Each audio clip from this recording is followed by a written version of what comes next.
Bom dia, queridos. A graça e a paz do Senhor Jesus. Amém. Glória a Deus. Grande alegria podermos estar aqui nesta manhã. Grande alegria podermos servir ao Senhor, né? O pastor estava contando aqui sobre ele estar no meu casamento, que eu não era convertido. E realmente, na época, eu ainda não era. E através do servir ao Senhor, o pastor servindo ao Senhor de todo o coração, eu fui alcançado, porque quando a Mariana falou assim, eu quero casar, mas eu não quero casar na igreja católica, não quero casar só no cartório, por mim, ela assinava o papel e boa. Ela queria que o pastor fizesse esse casamento. E eu falei, como é que eu vou falar com o pastor? Eu nem na igreja eu vou. Você acha que ele vai fazer meu casamento? Ela falou, não, ele faz. Faz nada. Aí um dia a gente veio aqui numa quarta-feira, no final do culto a gente veio, conversou e ele fez meu casamento. E essa chave foi virada na minha vida, porque quantas coisas passei lá atrás, problemas familiares que tinham um certo bloqueio, e através desse servir, né, pastor? Servir com alegria. Essa chave foi virada na minha vida e houve transformação, para a glória de Deus. E hoje eu posso estar aqui, também, apesar do choro de emoção, mas também servindo ao Senhor com alegria. E esse choro, na verdade, é de temor, queridos. Porque eu não sirvo a homens, eu não sirvo ao local, eu sirvo ao Senhor. Amém? E você também tem que pensar dessa mesma forma. O pastor pediu para fazer, sugeriu, convidou, o irmão convidou. Para quê? É para homens? A gente vê o que está aqui, a gente usufrui do que está aqui. Mas o cerne de tudo é porque é para o Senhor. Porque Ele nos serviu naquela cruz. Ele derramou o sangue dele naquela cruz. Por mim e por você. Então, acho que o mínimo que nós podemos fazer é servir a Ele também. De todo o nosso coração. E com alegria em nosso coração. Amém? Glória a Deus. Abra comigo, por favor. Livro de Daniel. Quero ler um capítulo com vocês agora nesta primeira parte. O capítulo 5 de Daniel. E depois nós vamos ler outra passagem para fazer os links que o Senhor colocou no meu coração para esta manhã.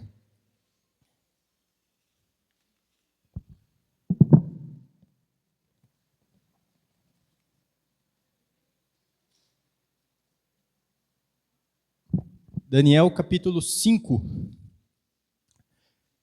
Se a irmã puder colocar aqui também. Glória a Deus. Todos acharam? Amém? A leitura vai ser um pouquinho longa, mas tem que ser assim para a gente poder encaixar bem o assunto. Minha versão vai estar um pouquinho diferente do que está aqui, mas o significado é sempre o mesmo.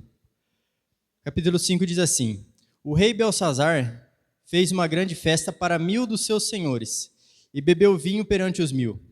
Belsazar, enquanto experimentava o vinho, ordenou que trouxessem os vasos de ouro e prata que seu pai, Nabucodonosor, havia retirado do templo, e que estavam em Jerusalém para que o rei e seus príncipes e suas esposas e concubinas pudessem beber neles.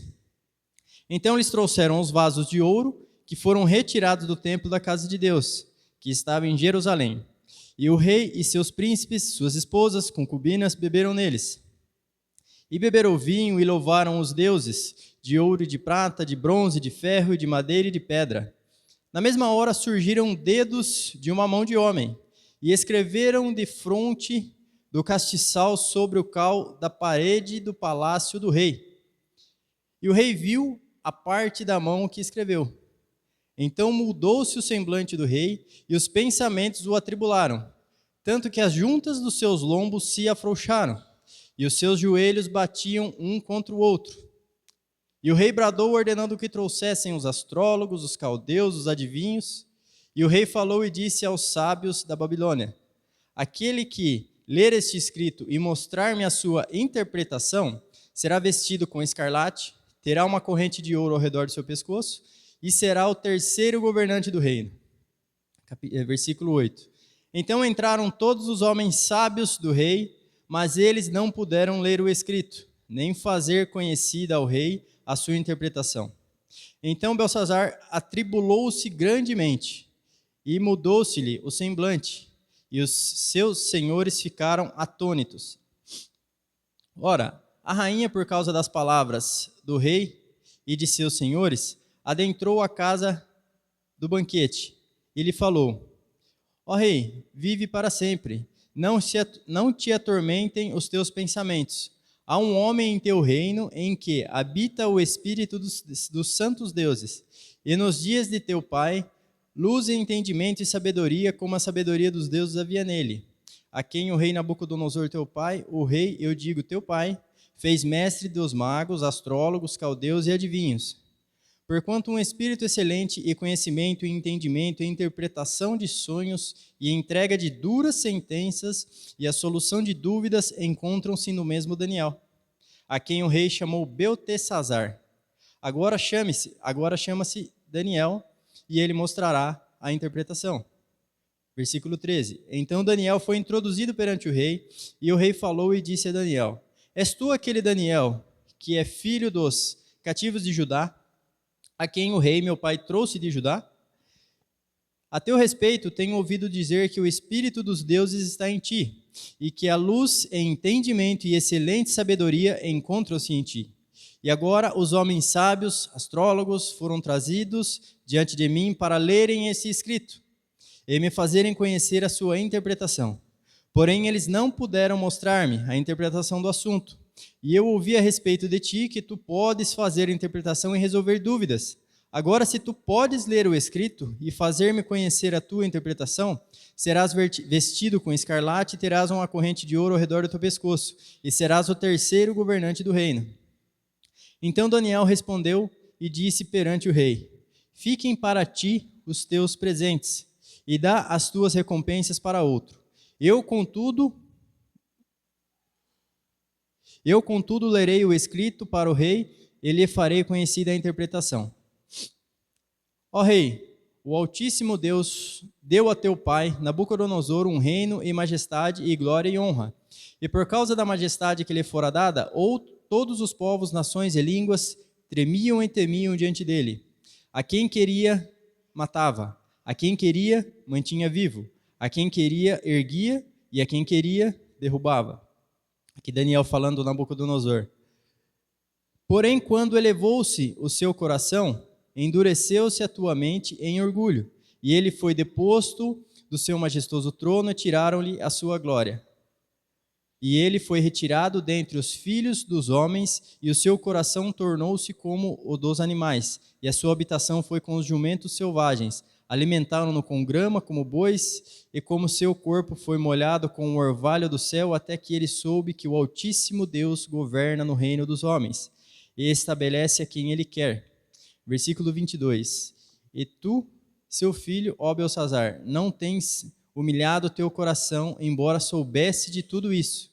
Porém, te levantaste contra o Senhor dos céus, e trouxeram-te os vasos da sua casa diante de ti, e neles beberam vinho, e tu e teus senhores, tuas esposas, tuas concubinas, e tu tens louvado os deuses de prata, de ouro, de bronze, de ferro, madeira e pedra, os quais não veem, nem escutam, nem sabem, e o Deus em cuja mão está o teu fôlego, e de quem são todos os teus caminhos, tu não tens glorificado. Então, dele foi enviada a mão, e escrito foi esta escrita. Este foi o escrito que se escreveu. Mene, Mene, Tekel, Parsim. Esta é a interpretação do escrito. Mene, Deus contou o teu reino e o finalizou. Tekel, tu foste pesado nas balanças e encontrado em falta. Pérez, ou Parsim, teu reino foi dividido e dado aos medo-persas. Então ordenou Belsazar, e eles vestiram Daniel com escarlate e colocaram uma corrente de ouro ao redor de seu pescoço. E fizeram uma proclamação referente a ele, e ele seria o terceiro governante do reino. Aquela noite Belsazar, o rei dos caldeus, foi morto, e Dário o Medo tomou o reino, tendo cerca de 62 anos de idade. Até aqui. Pai, em nome de Jesus, muito obrigado, Senhor, por esta oportunidade, meu Deus, na tua casa, onde podemos ouvir uma porção da Tua palavra, Senhor. Eu quero aqui nesta manhã, Senhor, ser a Tua voz, eu quero aqui nesta manhã, Senhor, ser o Teu instrumento. Por isso, Senhor, sonda o meu coração e me ajuda e me dê forças, Pai, para transmitir aquilo que o Senhor já colocou dentro de mim. E que os meus irmãos que aqui estão, Senhor, possam estar com os ouvidos atentos, com o coração atento também, Senhor, a ouvir a Tua voz, a ouvir a Tua palavra e levar o melhor de Ti nesta manhã, Senhor. Assim eu oro e te agradeço em nome de Jesus. Amém. Glória a Deus. Aleluia. Queridos, aqui no capítulo 5 conta essa passagem falando sobre o rei Belsazar. Esse contexto aqui aconteceu na Babilônia e Nabucodonosor já havia falecido. Nabucodonosor foi o rei que invadiu Judá, que foi o reino do sul, quando o reino se dividiu. Primeiramente o reino do norte foi invadido pelos assírios, e posteriormente o reino do sul. E com o passar aqui do tempo, Nabucodonosor teve diversas situações, que foi brevemente relatado aqui, passou por diversas situações, e depois o seu sucessor, não sei se exatamente depois dele, ou um período depois, o rei Belsazar, que diz a palavra aqui, que no versículo 2, Belsazar, enquanto experimentava o vinho, parará lá no fundo, que seu pai Nabucodonosor havia retirado. Diz aqui que seu pai, mas não exatamente Nabucodonosor era o pai de Belsazar. Olhando pela visão judaica, hebraica da palavra, eles falam que é o pai, um da linhagem. Então, não certamente Belsazar era filho de Nabucodonosor, mas ele era da mesma linhagem, vinha ali da descendência. Então, de alguma forma, tinha alguma ligação de algum parentesco. E como Nabucodonosor era referência, a Bíblia cita ele como sendo assim. E Belsazar, ele fez uma festa muito grande. Num determinado momento, aqui quando no versículo 5 começa a relatar, diz que ele fez uma festa para 1000 de seus senhores. Imagina uma festa para 1000 pessoas, queridos. É uma festa grande, né? É uma festa bem grande. Às vezes a gente se arrisca a fazer alguma coisa lá, junta 40, 50, a gente fica doido já. Imagina juntar 1000. O tamanho que tem que ser, quanta comida tem que ter, quanta bebida tem que ter, quanta coisa tem que ser movimentada para isso. Só que, para um rei que tem o poder, manda e desmanda, tem o recurso para fazer, então ele fez e chamou lá seus senhores, chamou lá as pessoas que ele queria, e num dado momento, ele ordena, ali no versículo 2, diz que ele ordena que trouxessem os vasos de ouro e prata que seu pai havia retirado do templo que estava em Jerusalém. O que eram esses vasos de ouro e de prata?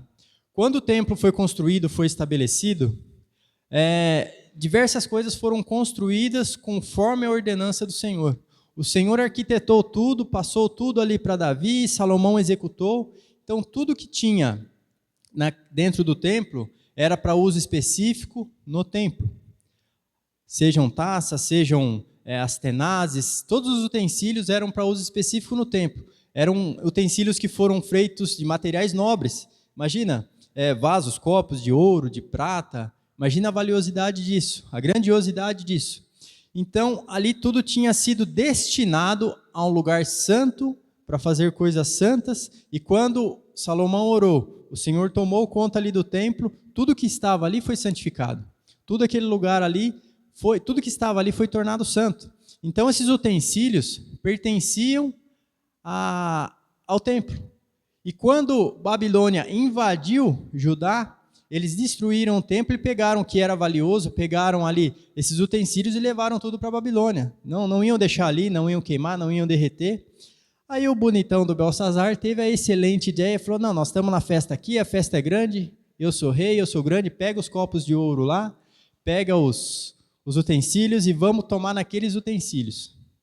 Só que ele não fez essa avaliação de que esses utensílios não eram quaisquer utensílios. Eram utensílios consagrados pelo próprio Deus para uso na adoração a Ele no templo que foi construído para Ele.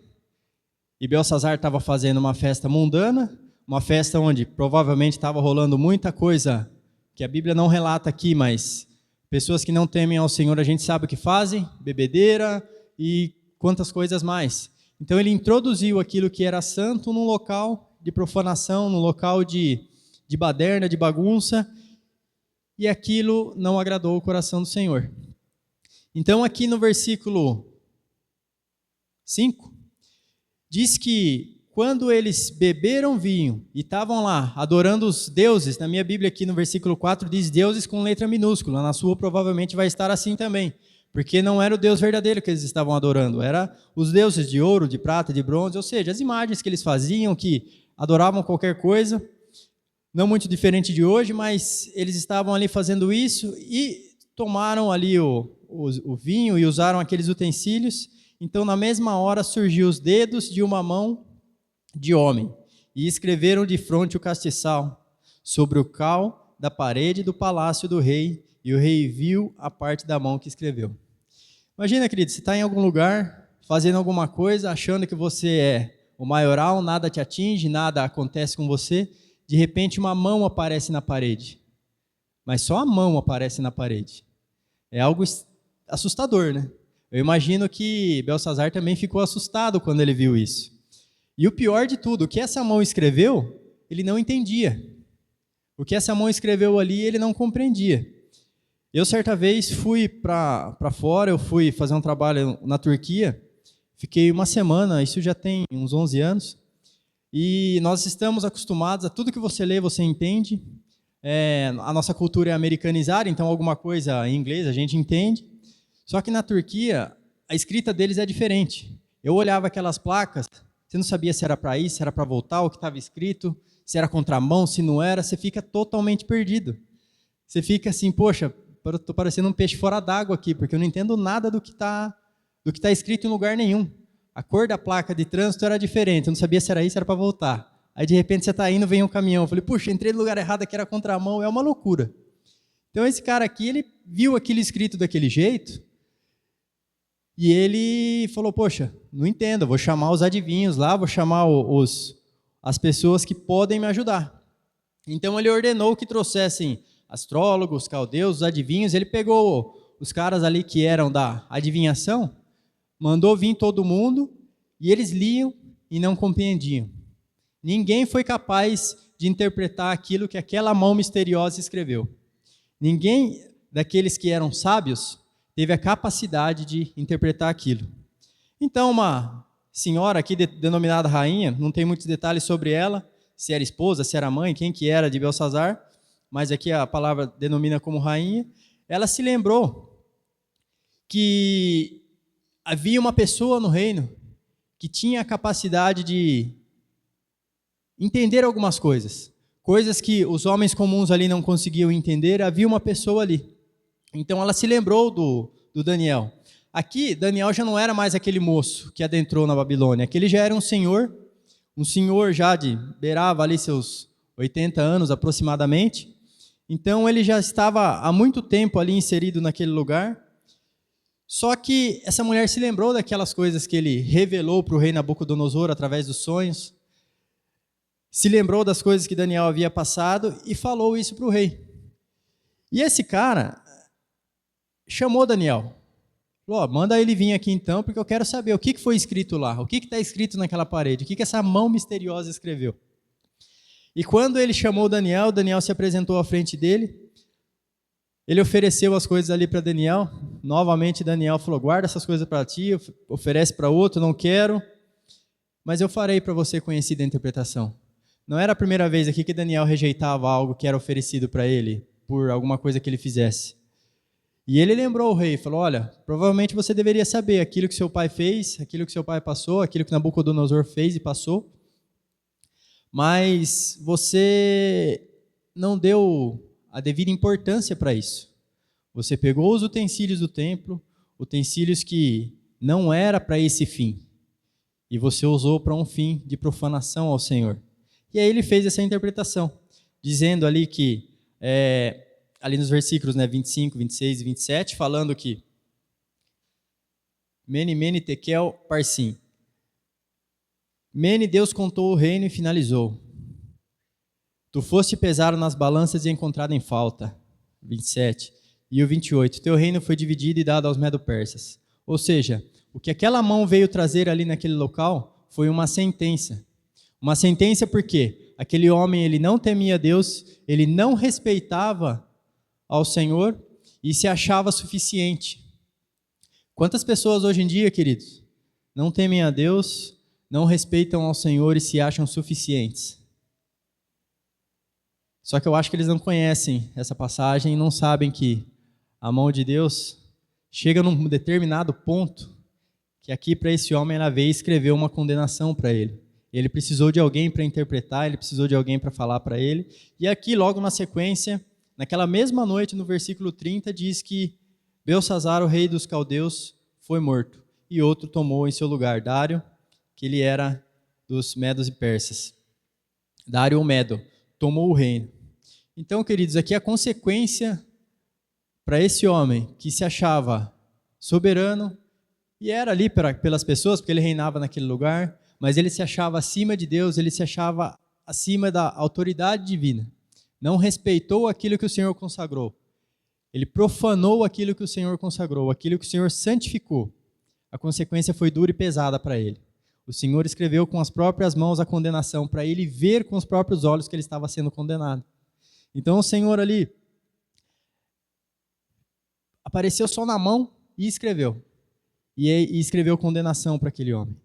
Então para ele não deu bom usar aquilo que não era para ele ter usado. Quantos homens hoje em dia, quantas pessoas hoje em dia estão profanando aquilo que é santo, aquilo que Deus estipulou como santo, a família?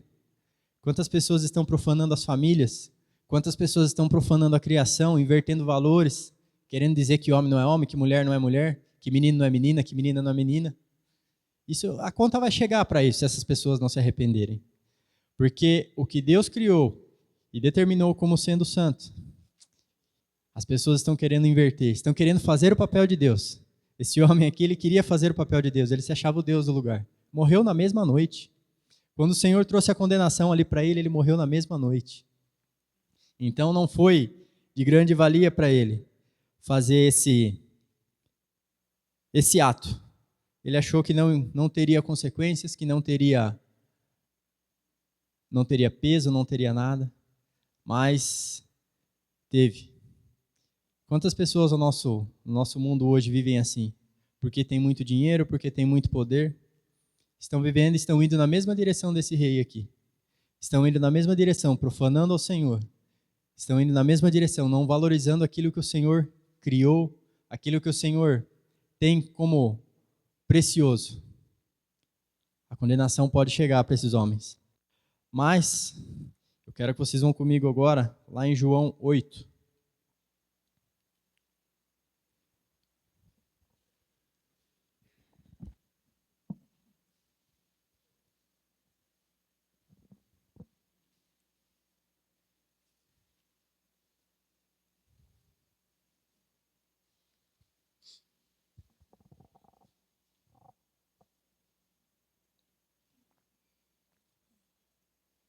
Evangelho de João, capítulo 8.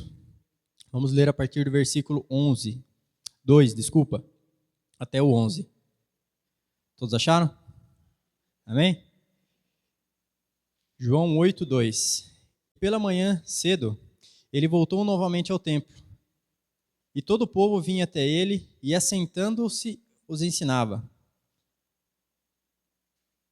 E os escribas e fariseus trouxeram-lhe uma mulher pega em adultério, e colocando-a no meio de todos, disseram-lhe: Mestre, essa mulher foi apanhada em adultério, no próprio ato.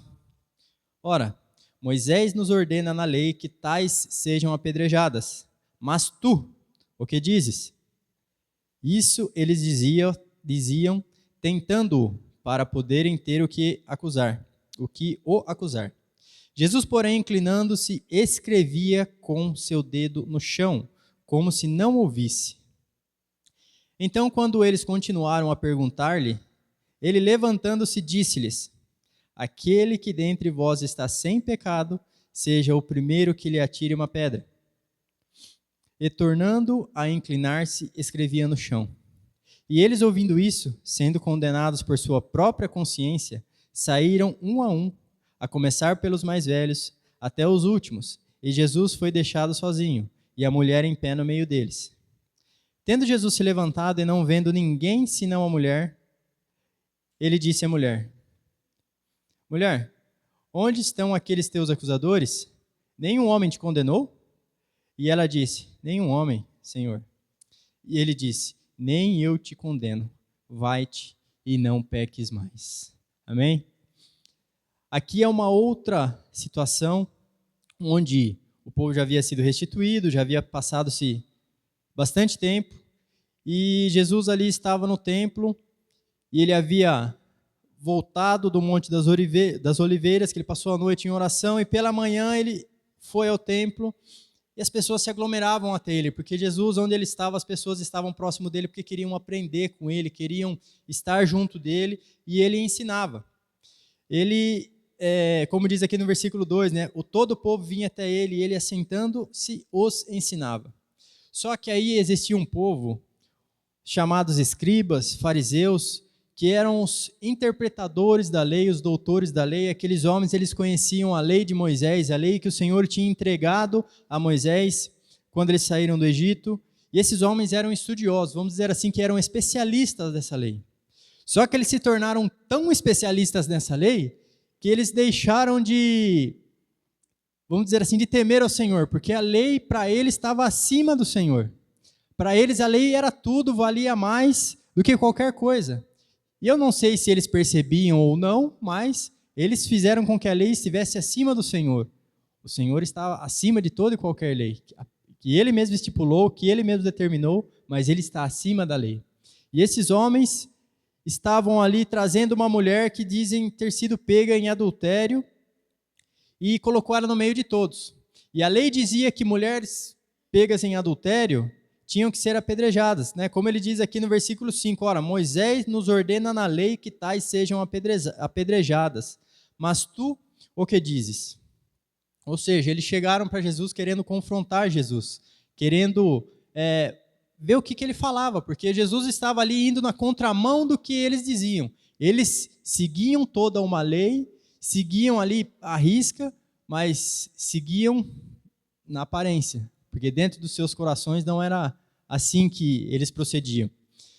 E Jesus conhecia os corações desses homens. Jesus sabia as intenções desses homens. Eles eram os doutores, os religiosos, eram as pessoas de aparência, mas na profundidade, ali no íntimo e no profundo, eles não eram aquilo que eles demonstravam ser. E estavam acusando aquela mulher, porque ela havia sido pega em adultério, havia sido pega no erro, e a pena para aquilo era o apedrejamento. É algo triste, algo pesado. Imagina morrer por apedrejamento. Quem já levou uma pedrada aqui? Brincando, quando era criança, dá uma vacilada, toma uma pedrada. Uma pedrinha pequenininha. Não era gostoso, era dolorido. Agora imagina qualquer tamanho de pedra sendo jogada, imagina a situação. Só que era com Jesus que eles estavam falando, não era com qualquer um. Jesus estava ali naquele lugar e o que chama atenção nessa passagem é que eles iam lá e falando e acusando aquela mulher e apontando, olha, ela foi pega assim, a lei diz que nós temos que fazer isso, e o Senhor, o que o Senhor diz?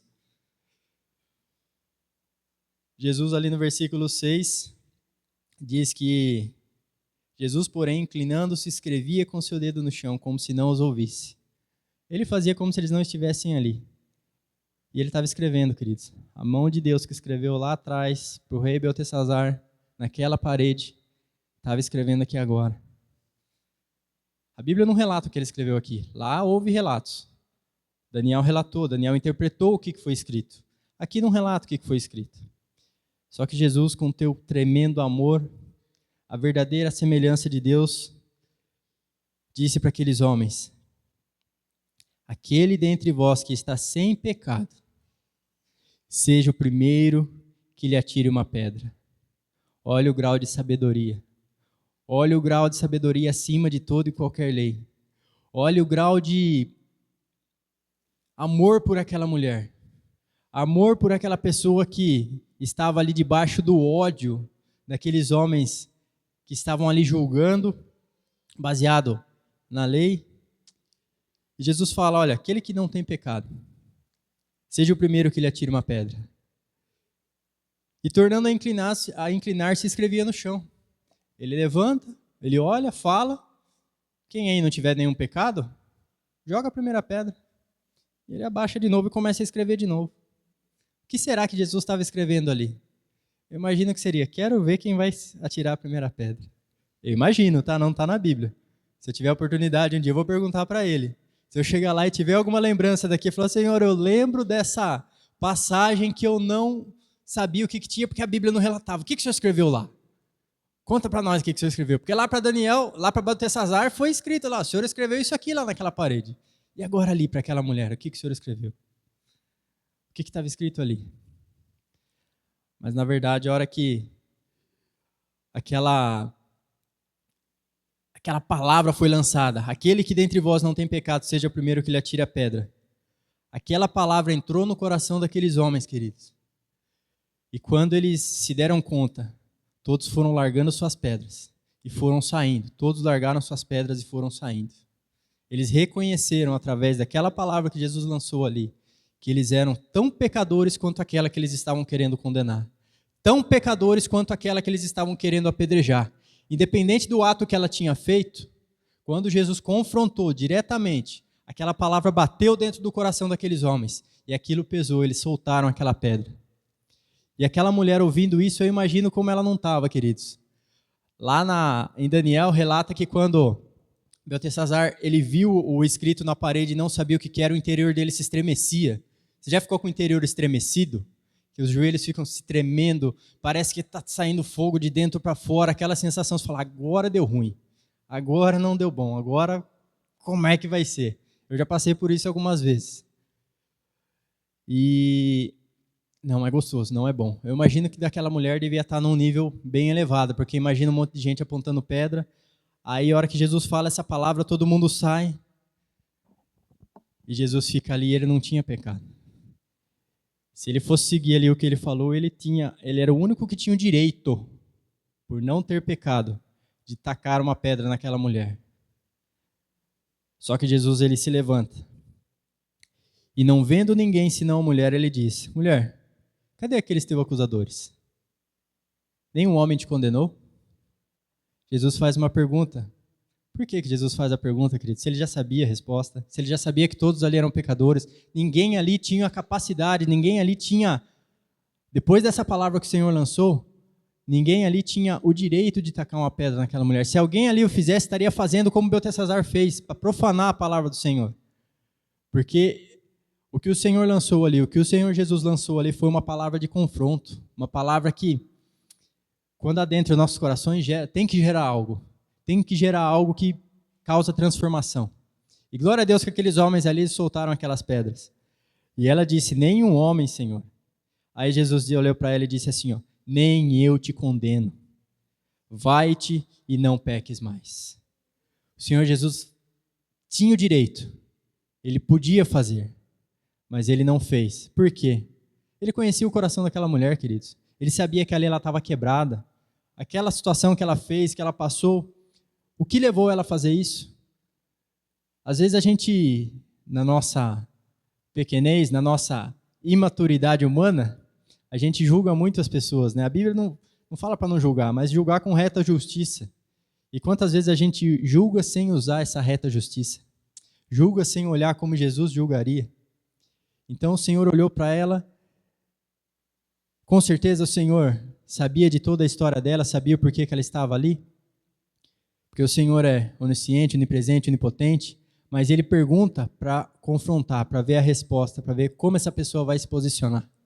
E essa mulher se posicionou ali diante dele, falando: Senhor, nenhum homem me condenou. Aí Jesus olhou para ela e falou: vai-te, nem eu te condeno, não peques mais. Aleluia. Ele demonstra ali do amor, ele derrama ali do seu amor e orienta ela: não peques mais. Então a gente vê, queridos, lá em Daniel, homens soberbos que não se dobram, que não se curvaram ao Senhor. O Senhor veio e escreveu uma condenação sobre aqueles homens. A gente olha aqui para essa passagem, onde o próprio Senhor Jesus ali, escrevendo naquela areia, eu não sei o que ele escreveu ali, só que ali ele liberou a graça. Ali ele liberou a oportunidade do arrependimento. Ali ele liberou algo que, para mim e para você, faz toda a diferença em nossas vidas. Porque se nós estivéssemos com o coração endurecido, que nem aquele rei esteve, a condenação já está escrita. A condenação já foi determinada. Mas quando a gente tem um coração quebrantado, um coração que ouve a palavra do Senhor e se derrama diante dela. Esses homens aqui que largaram essas pedras, queridos, a palavra fez uma diferença na vida deles. Porque se não tivesse feito, eles não teriam largado as pedras. Eles iriam tacar a pedra ali, eles iriam apedrejar aquela mulher. Mas Jesus veio com a graça. E a mesma mão que escreveu a condenação, para mim escreveu ali a liberação, a libertação de todo peso, de todo pecado, de todo julgo. Então, aquilo que já foi determinado um dia, a condenação, sob a qual todos nós estávamos inseridos, a partir do momento que nós nos voltamos ao Senhor Jesus, a partir do momento que nós nos inclinamos à palavra do Senhor, a partir do momento que nós damos total atenção a Ele, com reverência, independente dos erros que aconteceram, porque aquela mulher ela tinha errado. Jesus aqui não disse que, olha, não, você não errou, não foi isso. Ele falou, você está perdoada. Ou seja, reconhece que existe erros, que existe algo de errado que foi feito, mas libera o perdão sobre a vida dela. E esse perdão, pela graça do Senhor, gera algo novo em nossas vidas. Gerou na minha, gerou na sua. Se tem alguém aqui que ainda não usufrui disso, você tem a oportunidade de viver debaixo desse perdão. Você tem a oportunidade de viver debaixo dessa graça, de viver debaixo desse amor. Esse amor que foi exalado aqui de uma forma tão intensa, tão linda, de uma forma tão transformadora. E aqui a gente vê, queridos, que quando o orgulho toma conta, quando a gente se acha autossuficiente, a gente é reduzido a pó. Foi isso que aconteceu lá com aquele rei, com Beltesazar. Ele se achava o maioral, o orgulhoso, ele era o grande. O cara, quando chegava nesse ponto de rei, ele deveria ser muito metido, né? Ah, eu sou o rei. Vocês vão me servir, vocês vão não sei o quê. Imagina, nossa, eu não ia gostar de estar perto desses caras. Eu não gosto de gente muito metida. Alguns falavam que eu era metido. Eu falei, misericórdia. Vamos mudar esse negócio aí. Eu não gosto de gente metida, como é que eu sou metido? Não pode ser isso. E o cara se achava. Ele foi reduzido a pó. Na mesma noite que o Senhor mostrou para ele que ele já era um condenado, porque a determinação já existia, queridos. Só foi trazida à vista dele ali. Só foi lembrado para ele, olha, você está condenado aqui. A mesma mão que escreveu aquela condenação, escreve a nossa libertação. Escreve a nossa vida eterna. Escreve a nossa história. Só que para isso ser escrito, depende das atitudes das nossas vidas. Quando Jesus confrontou ali aqueles fariseus, e ele falou para aquela mulher, vai, não peques mais. A gente não sabe a história dessa mulher, o que ela fez dali para frente, mas ela teve a oportunidade, assim como nós temos a oportunidade de alcançar a salvação para sermos libertos da condenação. Jesus veio para nos possibilitar a salvação. Jesus veio para nos trazer a oportunidade de entrarmos no teu reino, de andarmos com Ele e de que toda a condenação que estava sobre nós fosse retirada. Ele não veio para condenar, Ele veio para salvar. Mas aqueles que não olham para Ele, que não vão na direção dEle, que não se ajoelham, que não se dobram diante dEle, que não o reconhecem, esses já estão condenados. Esses já estão condenados. Como você tem escrito a tua história? Como o Senhor, aliás, tem escrito a tua história? Não como você. Como o Senhor tem olhado para você e escrito a tua história? Será que Ele está escrevendo ali, olha, você não vai passar de hoje? Ou será que Ele está escrevendo algo ali que a gente ainda não sabe, a gente vai perguntar para Ele quando a gente vai chegar lá? Mas dando a oportunidade para a gente olhar para Ele e reconhecer que Ele é o único e suficiente Senhor das nossas vidas. Que Ele é o único e suficiente Senhor para tirar toda a condenação, tirar todo o peso do pecado, tirar todo o jugo que estava sobre nós. Mas para isso nós temos que abrir o nosso coração, quebrantar o nosso coração. Jesus deu a oportunidade para aquela mulher porque provavelmente ela estava ali toda quebrada. Ela estava ali toda destruída.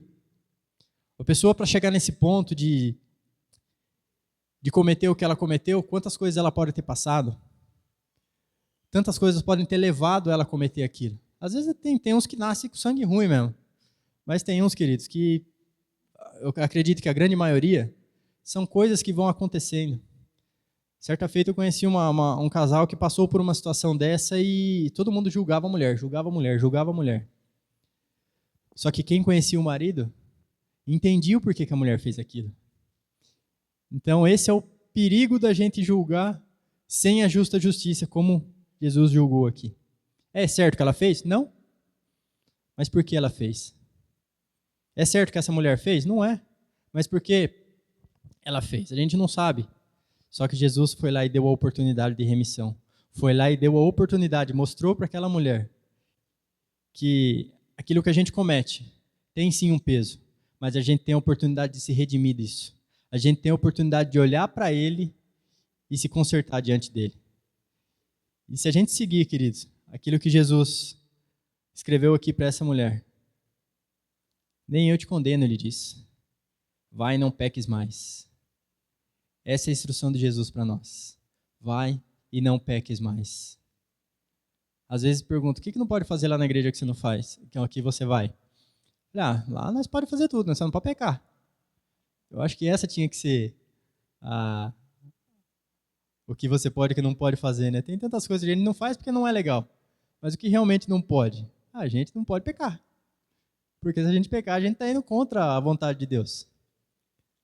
Então vai e não peques mais. Essa é a instrução e orientação de Jesus para nós. Por quê? Porque Ele não nos condena. Ele nos ama. Ele nos amou. Ele veio para tirar a condenação. Ele veio para fazer com que aqueles que queriam tacar pedra em nós soltassem suas pedras. Ele veio para que toda a condenação que estava sobre nós fosse retirada. Mas para isso Ele precisa achar arrependimento. Ele precisa achar quebrantamento. Ele precisa achar submissão a Ele. Você tem se arrependido dos teus maus atos? Porque nós, a partir do momento que declaramos Jesus como Senhor de nossas vidas, não estamos isentos de errar e de pecar. Eu acredito que eu erro e peco com uma certa frequência, mas o Espírito Santo vem e me fala, olha, você viu o que você fez? Você viu o que você falou? Você viu o que você fez para esse cara aqui? E vai gerando arrependimento dentro de nós. Quando a gente começa a não dar ouvido para o Espírito Santo, começa a ficar perigoso. Mas quando a gente ouve isso e, poxa, isso aqui eu cometi, não vou cometer mais. Vou me esforçar para não cometer mais. Toda a condenação que estava sobre nós é retirada, é removida. Nós temos a oportunidade, queridos, em Cristo Jesus, de que aquilo que já tinha sido determinado, aquela condenação que já tinha sido determinada, fosse retirada de nós. Eu creio que aqui todos já estão no caminho da graça. Amém? Todos já estão caminhando nessa direção da graça do Senhor Jesus, andando nessa palavra que Ele lançou aqui para essa mulher. Vai e não peques mais. O que Jesus escreveu ali, queridos, na areia, a Bíblia não relatou, acredito que ela não queria dar importância ali, mas o foco dessa... Eu achei interessante essa ligação das duas passagens, porque a mesma mão que escreveu ali a condenação, escreve aqui alguma coisa que a gente não sabe o que é, e essa mesma mão, queridos, está disponível hoje para mim e para você, e está escrevendo a nossa história. Está escrevendo a minha história e a tua história. Você tem se orgulhado daquilo que Jesus tem escrito sobre você? Você tem se imaginado escrevendo a sua história? Fala, poxa, eu vou escrever algo legal sobre o Ruberley. Poxa, não ia escrever algo legal sobre ele, não. O que você escreveria sobre você hoje? Tem algo que você precisa se arrepender? Tem algo que você precisa tirar da tua vida? Tem algo que você precisa mudar? Porque a gente às vezes vai caminhando e vai se acostumando com algumas coisas que viram rotina. Você fala, não, isso aqui é normal, isso aqui não tem problema, mas a hora que você vê, não é normal e tem muito problema. O que você escreveria sobre você? Você te condenaria? Ou você escreveria algo bom sobre você? O que o Senhor tem para escrever sobre você nesta manhã? O título que eu coloquei nesta mensagem aqui, eu estava ali fazendo o meu esboço e veio isso na minha mente, o Senhor colocou no meu coração o que Deus tem a escrever sobre nós. Nesta manhã é isso que eu trago para vocês, queridos. A gente viu aqui exemplos. Um que teve condenação, a outra que teve a oportunidade do perdão. Nós estamos debaixo dessa oportunidade do perdão aqui. E daqui para frente é conosco, somos nós, a igreja do Senhor. A história que Deus está escrevendo agora fala de mim, fala de você. Fala de todos que já passaram pela igreja do Senhor, todos que ainda vão passar pela igreja do Senhor enquanto o Senhor não voltar. O que o Senhor tem escrito sobre a igreja dele? O que ele tem relatado sobre a igreja dele? Todos os dias nas orações eu oro pedindo a direção para o Senhor. Eu falo, Senhor, obrigado pela minha igreja local. Obrigado pelos irmãos. Que o Senhor abençoe a vida de cada um. E que se nós estivermos fazendo algo que não esteja agradando o teu coração, acende isso dentro de nós, para que nós possamos caminhar na tua direção, na tua vontade, no teu querer. Porque foi o Senhor que disse, vai, não peques mais. Se nós estivermos cometendo algo que não esteja debaixo da tua vontade, nos ajuda a nos alinharmos, Senhor.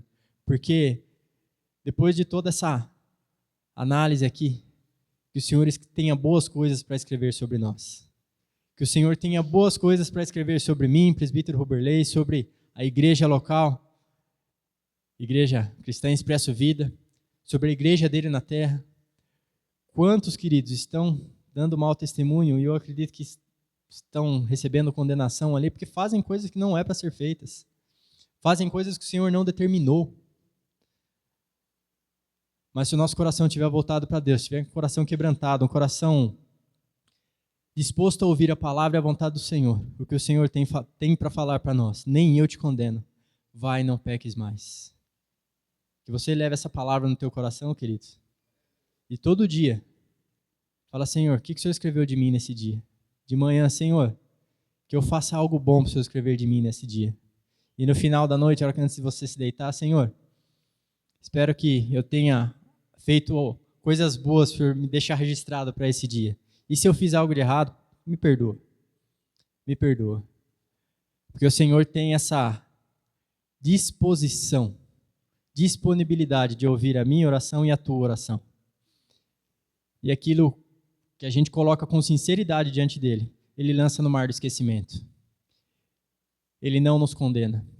Às vezes aquilo que a gente faz tem um preço, às vezes a gente tem que pagar por aquilo que a gente fez. Eu acho justo isso, mas a condenação ele não coloca sobre nós.